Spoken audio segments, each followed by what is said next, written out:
میری بہن نے مرتے وقت اپنی نومولود بچی مجھے امانتاً سونپی تھی، مگر 2 سال بعد بھی جب وہ بچی جو کہ رشتے میں میری بھانجی بھی تھی اپنے سہارے پر نہ بیٹھ سکی تو میں نے سب سے آنکھ بچا کر اسے جلتے تندور کے قریب رکھ دیا اور وہ پیٹ کے بل رینگتی ہوئی تندور میں جا گری۔ اس سے پہلے کہ معصوم بچی کی دردناک چیخیں سن کر کوئی تندور تک پہنچتا، وہ معصوم و معذور بچی جل کر کوئلہ ہو چکی تھی۔ میرا نام عشرت بلوچ ہے۔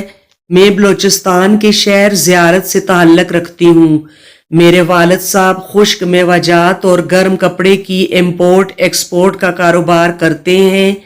ہمارا شمار زیارت کے امیر ترین گھرانوں میں ہوتا ہے۔ ہم 4 بہن بھائی، 2 بہنیں اور 2 بھائی تھے۔ میری بڑی بہن حفصہ عثمانی کے علاوہ باقی سب کا مذہب سے دور دور تک لگاؤ نہیں تھا۔ نماز تہجد اور رمضان کا باقاعدگی سے اہتمام کرتی تھی۔ ہمارے گھر میں فقط ایک قرآن پاک تھا جو شاید میری ماں کو جہیز میں ملا تھا، بہت پرانا ہو چکا تھا، اس کے کچھ اوراق شہید بھی ہو چکے تھے۔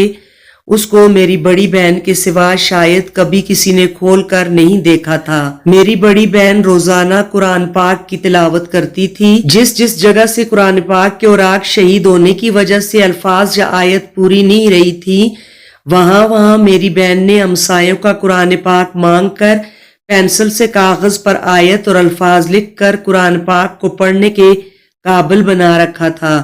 میری بہن کے کئی بار کہنے کے باوجود بھی میرے دونوں بھائیوں اور والد صاحب کے پاس اتنا ٹائم نہیں نکل سکتا تھا کہ وہ میری بہن کے لیے نیا قرآن پاک لائیں۔ میری بہن نے مجھے بھی قرآن پاک کی تعلیم دینا شروع کی تھی۔ ایک بار میں نے قرآن پاک کی تعلیم فقط اس وجہ سے نہ لی کہ مجھے ڈرامہ دیکھنا تھا، تو تب پہلی بار میری بہن نے مجھے تھپڑ مارا اور میری بہن کے اس تھپڑ کی میں نے جا کر ماں کو شکایت کی تو میری ماں نے آ کر میری بہن پر جوتوں کی بارش کر دی۔ اس واقعے کے بعد میری بہن نے کبھی مجھے قرآن پڑھنے کے لیے نہیں بلایا، نہ میرے والدین یا بھائیوں نے کہا، بلکہ ان کو تو مذہب سے دلچسپی ہی نہ تھی۔ مجھے نہیں یاد کہ میرے والد یا بھائیوں نے 5 وقت نماز تو کیا جمعہ بلکہ عید پر بھی کبھی مسجد میں قدم رکھا ہو۔ یہاں تک میں نے اپنے والد صاحب اور بھائیوں کو کبھی کسی کے جنازے میں جانے کے لیے بھی وضو کرتے نہیں دیکھا، نہ سنا۔ میرے گھرانے کے مذہب سے دوری اور دنیا کی محبت کا اندازہ اس بات سے لگا لیں کہ میرے سگے تایا کے جنازے میں شرکت کی بجائے میرے والد صاحب بھائی کی میت چھوڑ کر لاہور کے بزنس ٹرپ پر چلے گئے تھے۔ میری بڑی بہن کی شادی میرے تایا زاد سے کر دی گئی، مگر میری بہن اپنی پہلی ہی ڈیلیوری کے وقت اللہ کو پیاری ہو گئی۔ میری بہن نے مرنے سے پہلے اپنی نومولود بچی جو فقط چند گھنٹوں کی تھی مجھے سونپی تھی اور خواہش ظاہر کی تھی کہ میں اس کی بہترین پرورش کروں۔ میرے بھائیوں نے بھی میری بہن سے اس کی بیٹی پالنے کا رسمی طور پر ذمہ لینا چاہا، مگر میری بہن نے انکار کرتے ہوئے اپنی بیٹی مجھے سونپ دی اور خود ہمیشہ کے لیے اللہ کے پاس چلی گئی۔ میں نے 2 سال تک جیسے تیسے اپنی بھانجی کو سنبھالا، مگر میری بھانجی 2 سال کی عمر میں چلنا یا بولنا تو دور، اپنے سہارے پر بیٹھنے کے بھی قابل نہ ہوئی۔ فقط وہ پیٹ کے بال گھسٹ سکتی تھی، تو ہم نے ڈاکٹر کو دکھایا۔ ڈاکٹرز کہنے لگے خوراک کی شدید کمی کے باعث یہ بچی معذور ہو چکی ہے، شاید یہ کبھی قدموں پر کھڑے نہ ہو سکے۔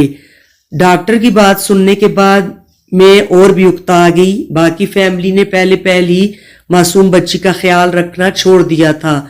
ایک دن ہماری ملازمہ نے گھر میں لگا آگ والا تندور، زمین کے لیول سے نیچے لگا ہوا تندور جس میں ثابت بکرا اور بلوچی گوشت وغیرہ تیار کیا جاتا ہے، دہکا رکھا تھا۔ میں نے آنکھ بچا کر بچی کو تندور کے قریب رکھ دیا۔ بچی نادان تھی، گھسٹتے ہوئے تندور میں جا گری اور بہت سی دردناک آوازیں نکالنے لگی، مگر اس سے پہلے کہ کوئی اس معصوم تک پہنچتا وہ جل کر کوئلہ ہو چکی تھی۔ یوں میں نے اپنی سگی بھانجی کی جان لے کر قاتلانہ ہونے کے ساتھ ساتھ امانت میں بددیانتی بھی کر لی۔ خیر کچھ وقت بعد میری شادی ہو گئی۔ میری شادی کے بعد میرے دونوں بھائیوں کی بھی شادی ہو گئی۔ میرے بھائیوں کی شادی کے بعد میرے والدین ایک دھماکے میں شہید ہو گئے۔